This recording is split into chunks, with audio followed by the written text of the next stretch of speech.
अब यहाँ पर मेरा क्वेश्चन ये है कि हम अनुलोम विलोम में एक नाक से सांस लेते हैं, दूसरे से छोड़ते हैं। जब हम दोनों नाक से सांस ले रहे होते हैं तो अनुराग ऋषि सर मेरे पॉडकास्ट पर आए थे और उन्होंने भी ये कहा कि डीप ब्रीथिंग से बहुत इंपैक्ट पड़ता है स्ट्रेस पर, एंजाइटी पर, डिप्रेशन पे, ओवर थिंकिंग पे, हर मेंटल इशू पे। तो मैंने उनसे पूछा क्या गहरी सांसें लेने से ब्रेन को ज़्यादा ऑक्सीजन मिलती है, इससे कुछ होता है? तो उन्होंने बोला इससे तो होता ही है, ये तो ठीक है, लेकिन इसका जो मेन इम्पैक्ट है वो होता है कि जब आप सांसें लेते हो गहरी तो आपका जो स्टमक है ये थोड़ा सा एक्सपेंड होता है और आपके प्राण यहाँ पर होते हैं, तो आपके प्राण एक्टिवेट होते हैं और फिर उससे ये चीज़ आपकी हील होती है।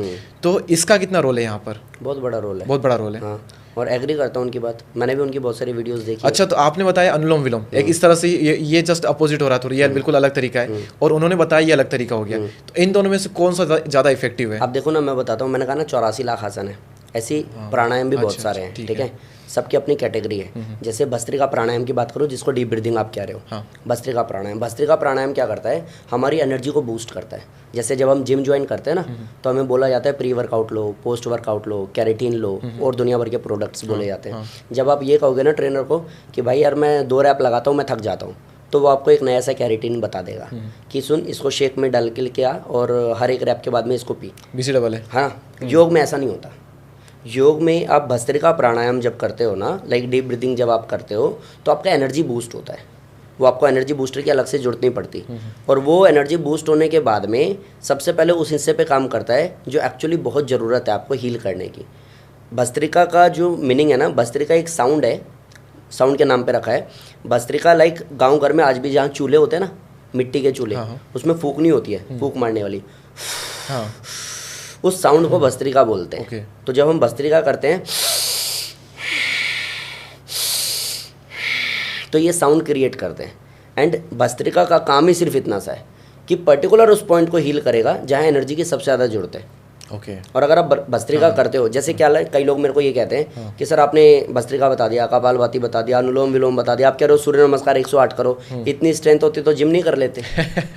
इतना पावर होता तो फिर तो ईजी हो जाता ना। जिनमें बिल्कुल पावर नहीं है वो भी अगर 5 दिन भस्त्रिका प्राणायाम करे ना, और शाम में जब हम ये कहते हैं ना ऑफिस से आते हुए, सर आज बड़ा टायर्ड हो गया हूँ, आज की मीटिंग सारी कैंसिल करते हैं क्योंकि थका हुआ हूँ, अगर आपने डेली सुबह 5 मिनट भस्त्रिका प्राणायाम किया, डीप ब्रीदिंग आपने किया, तो ये 5 दिनों बाद ना ये वाला कॉन्सेप्ट आपका हट जाएगा कि टायर्ड हो गया हूँ, थक गया हूँ, रहने दे, मन नहीं है। अच्छा। आपको एनर्जी बूस्टर वाला काम करेगा वो। तो आप एनर्जी बूस्ट हो गई। हम लोग ना बीमार कैसे पड़ते हैं ना कि लाइक आपके पास भी लीवर किडनी लंग्स है, मेरे पास भी है, लेकिन जिस दिन वो मेरा कमज़ोर हो जाएगा ना, उस दिन मैं बीमार हो जाऊँगा, और आपका मजबूत है तो आप स्वस्थ हो। आपको भस्त्रिका प्राणायाम यही काम करके देता है कि आपकी एनर्जी को इतना बूस्ट करके रखता है कि किसी बीमारी की इतनी औकात नहीं है कि उसके ऊपर आकर के वो बैठ पाए। अच्छा। तो बड़ा बड़ा सिंपल सा लॉजिक है इसके पीछे। आप भस्त्रिका, मेरी क्लास का रूटीन ही यही है, पहले मैं भस्त्रिका कराता हूँ, फिर मैं अनुलोम विलोम कराता हूँ, उसके बाद में मैं कार्डियो कराता हूँ, फिर सूर्य नमस्कार कराता हूँ, फिर अलग अलग आसन कराता हूँ। फिर ये देखना पड़ता है कि किसकी बीमारी क्या है, उस पर कौन से आसन काम करने वाले, पर्टिकुलर 5-7 आसन कराता हूँ। तो ये महीने भर के बाद में एक रिपोर्ट कार्ड तैयार होता है जिसमें उनका स्ट्रेंथ बढ़ जाता है, एनर्जी बढ़ जाता है, पॉजिटिविटी आ जाती है, इस पर अच्छे से काम हो जाता है, बॉडी फ्लेक्सिबल हो जाता है, वेट लॉस हो जाता है, क्योंकि क्लास ही इस तरीके से डिज़ाइन की गई है। तो अगर मैं किसी को भस्त्रिका ना कराऊँ ना, इन शॉर्ट डीप ब्रीदिंग ना कराऊँ, तो मैं जो उसको बड़े बड़े प्रोमिस कर रहा हूँ ना कि आप कार्डियो करो, आप सूर्य नमस्कार करो, तो इंसान को चक्कर आ जाएगा, वो कर ही नहीं पाएगा। तो भस्त्रिका इतना काम करता है, आपकी एनर्जी को बूस्ट करने का काम करता है। ओके। और आपको हील करने में भी इसका बहुत बड़ा इम्पैक्ट होता है। बहुत सब आपस में एक दूसरे से कनेक्टेड है। मैं आपको एक क्वेश्चन पूछता हूँ कि चाय हम कैसे बनाते हैं, तो आप कहेंगे पहले पानी को उबालना है, फिर उसमें चाय पत्ती डालनी है, फिर जब वो कलर छोड़ देगा तो फिर उसमें चीनी डालनी है, दूध डालना है, आप ऐसे ही बोलोगे। फिर मैं जितने लोगों से भी ये पूछता हूँ ना, सब लोग सेम प्रोसेस मेरे को बताते हैं।